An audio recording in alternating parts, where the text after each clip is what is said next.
Mornings all student. तर आज आपण बघत आहोत पॉलिटिकल सोशलॉजी पेपर 4. त्याच्यामध्ये आपण बघितलं की राजकीय दृष्टिकोन. त्याच्यामध्ये आपल्या आत्तापर्यंतचे 3 दृष्टिकोन झालेले आहेत. संरचनावादी दृष्टिकोन, सत्ता संरचनाचा दृष्टिकोन आणि वर्तनवादी दृष्टिकोन. यामध्ये आपण मार्क्स वेबर यांचे मत बघितलं. त्याच्यानंतर आपण लिप्सेनचा व्यवस्थापकीय दृष्टिकोन बघत आहोत. त्याच्यामध्ये आपण व्यवस्थापकीय दृष्टिकोनाचे महत्त्व बघितले आहे. व्यवस्थापकीय दृष्टिकोन कशा पद्धतीने लिप्सेनने मांडलेला आहे आणि त्यामध्ये कुठल्या कुठल्या पद्धतीचा अवलंब करून अभ्यास केलेला आहे ते आपण बघितलं आहे. त्याच्यामध्ये परिवर्तनाला तेवढंच महत्त्व दिलेलं आहे, तुलनात्मक पद्धतीला तेवढंच महत्त्व दिलेलं आहे आणि ऐतिहासिक पद्धतीला सुद्धा तेवढंच महत्त्व दिलेलं आहे. आणि या सगळ्या गोष्टीचा अभ्यास करून राजकीय समाजशास्त्रामध्ये कशा पद्धतीने बदल झालेला आहे आणि कशा पद्धतीने विकास होत आहे किंवा कुठला विकास होण्यास सुरुवात झालेली आहे आणि याचा सगळा परिणाम लोकशाही व्यवस्थेवर कसा पडतो आहे हे सुद्धा आपण बघितलेले आहोत. त्याच्यानंतर त्यांनी या व्यवस्थापकीय दृष्टिकोनामध्ये स्थैर्याला महत्त्व दिलेले आहे आणि त्या स्थैर्याचे 3 स्तर त्यांनी सांगितलेले आहेत. ते आज आपण 3 स्तर बघणार आहोत. तर ते लिप्सेन यांचे व्यवस्थापकीय दृष्टिकोनातून 3 स्तर आहे. ते पुढील प्रमाणे ते आहे. पहिला आहे सत्तापदावरील व्यक्ती आणि मंडळे, समित्या व पद्धती यामध्ये बदल होत असूनही राजकीय व्यवस्था स्थिर असेल तर ती स्थिर समजावी. म्हणजेच काय तर लोकशाही व्यवस्थेमध्ये आपल्याला म्हणजे सत्तापदावरील व्यक्ती म्हणजे जसं मंत्रिमंडळ असेल किंवा कुठला व्यक्ती असेल, त्याच्या मंडळे असेल, मंत्रिमंडळ असेल, मुख्यमंत्री असेल किंवा कुठल्या समित्या असेल, यामध्ये जर बदल होत असेल आणि तो बदल होत असूनही जर ती व्यवस्था स्थिर दिसत असेल किंवा त्याच्यामध्ये काही हालचालच दिसत नसेल किंवा त्याच्यामध्ये काही परिवर्तन घडून येण्याची प्रक्रिया दिसत नसेल तर तेव्हा आपण ती व्यवस्था स्थिर आहे किंवा स्थिर असलेली आपल्याला दिसते आहे असं समजावी किंवा ती व्यवस्था पूर्णतः स्थिर झालेली आहे असंही आपल्याला म्हणता येईल. त्याच्यानंतर दुसरं आहे व्यवस्थेतील विविध घटकामध्ये समन्वय निर्माण करणाऱ्या दृष्टीने बदल होत असेल तर ती उत्क्रांत व्यवस्थेत समजावी. नेमकं काय म्हणता येते की व्यवस्थेतील विविध घटकामध्ये समन्वय निर्माण करण्याच्या दृष्टीने बदल होत असेल तर ती उत्क्रांत व्यवस्थेत समजावी.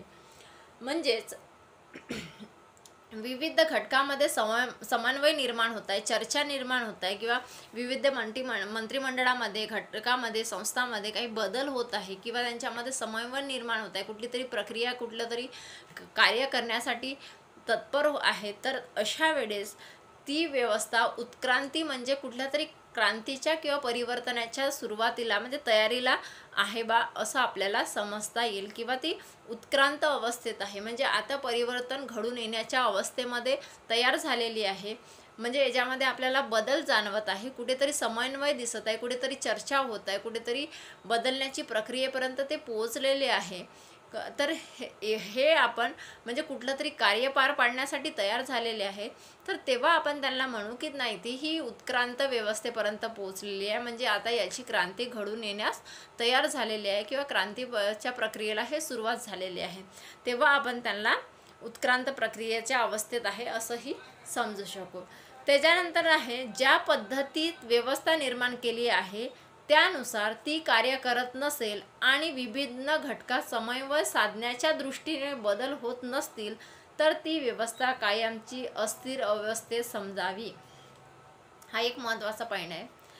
ज्या पद्धतीने व्यवस्था निर्माण केलेली आहे, मग कुठलीही व्यवस्था असेल, एखादी आपण समजू एखादी समिती आहे, एखादी तंटामुक्त व्यवस्था आहे किंवा असं कुठलीही व्यवस्था असेल, ती व्यवस्था त्या कार्यासाठी तयार केलेली आहे किंवा त्या कार्यामध्ये समन्वय होत नाही आहे, चर्चाच होत नाही आहे किंवा ते कार्य करण्यासाठी ती व्यवस्था तत्परच नाही आहे आणि विभिन्न घटकात समन्वय साधण्याच्या दृष्टीने बदल होत नसतील म्हणजे त्याच्यामध्ये बदलही होत नाही आहे, कुठलंच कार्य करण्यासाठी ते म्हणजे उत्साहित नाही आहेत किंवा एकामेकाला दाद देत नाही आहेत, तर अशा वेळेस ही व्यवस्था पूर्णपणे स्थिर असलेली आपल्याला पाहायला मिळते. म्हणजे याच्यामध्ये कुठल्याच प्रकारचा हालचाल किंवा कुठल्याच प्रकारचे कार्य हे आपल्याला होताना दिसत नाही.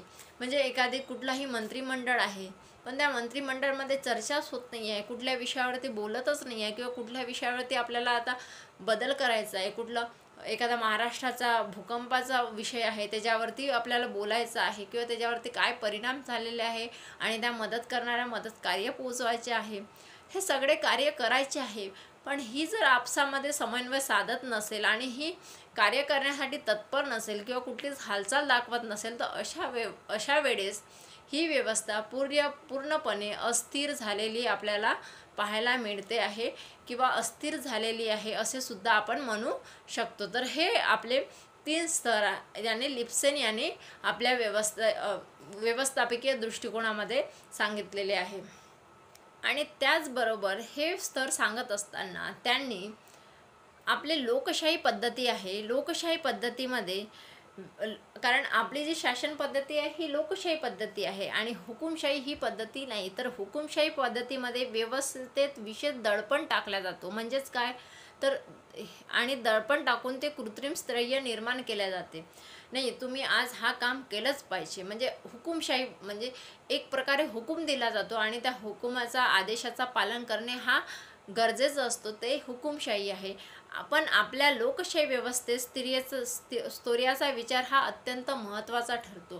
कारण लोकशाही व्यवस्थेमध्ये लोकांनी निवडून दिलेले असते आणि जनता ही जो लोकांनी निवडून दिलेला सभासद असेल, म्हणजेच आमदार असेल, खासदार असेल, तो लोकांसाठी कार्य करत असतो आणि त्यामध्ये लोकांचा उद्देश किंवा लोकांच्या ज्या अडचणी आहेत, ज्या काही लोकांच्या अडचणी दूर करायच्या आहेत, ते कशा पद्धतीने करायच्या, काय करायच्या, हा उद्देश डोळ्यासमोर ठेवूनच ते सत्ता स्थापन केलेले असतात.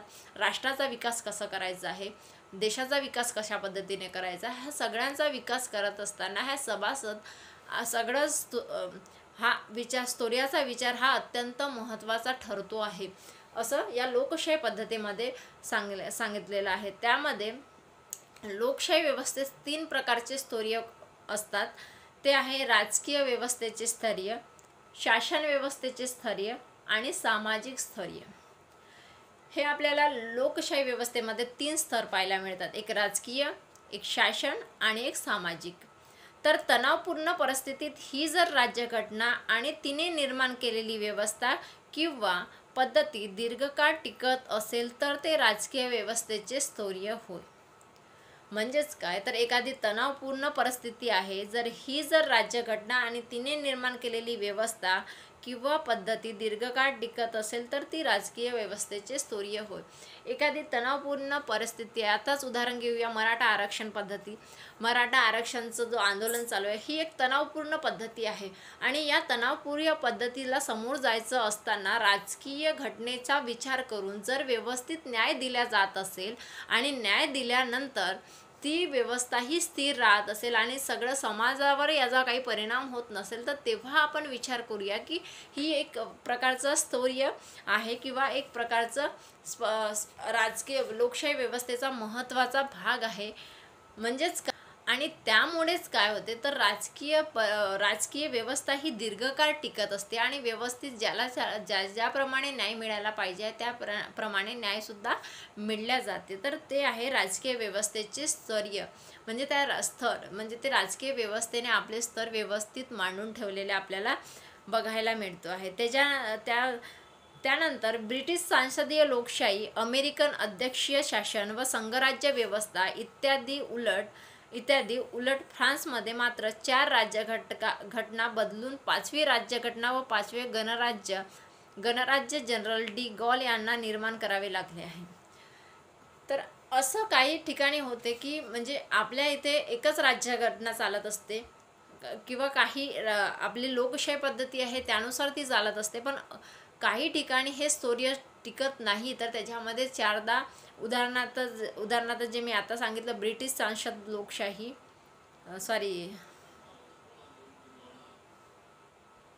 फ्रान्समध्ये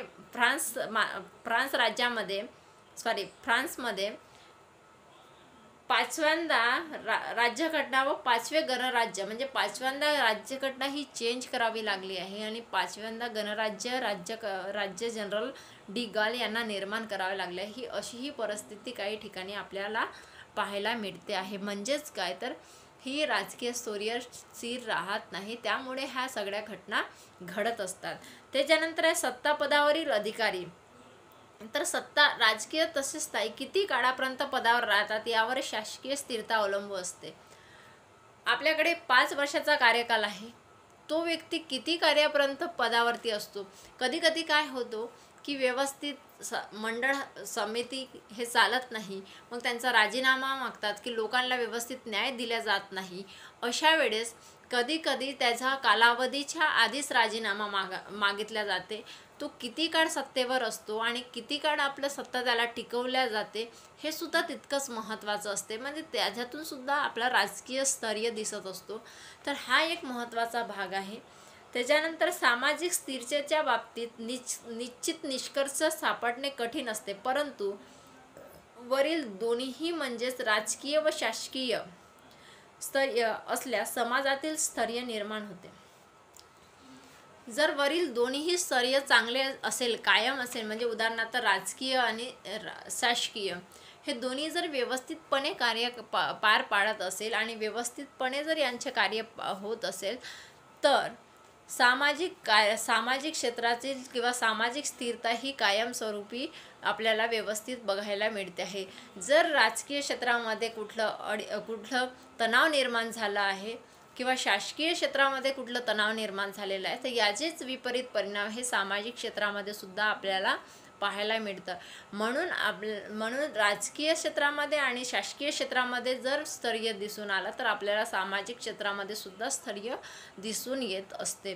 तर अशा प्रकारे हे राजकीय व्यवस्थापकीय लिप्सेन्स यांचे व्यवस्थापकीय दृष्टिकोन आणि त्यांचे 3 राजकीय, शासकीय आणि सामाजिक असे स्थैर्य आपण बघितलेले आहेत. तर याच्यानंतर आपण पुढल्या भागामध्ये राजकीय विरोध याविषयी आपण पाहणार आहोत. म्हणजेच काय तर राजकीय विरोध याविषयी सविस्तर विश्लेषण, म्हणजे राजकीय विरोध याविषयी आपण सविस्तर विश्लेषण हे पुढच्या भागात बघूया. तोपर्यंत थँक्यू.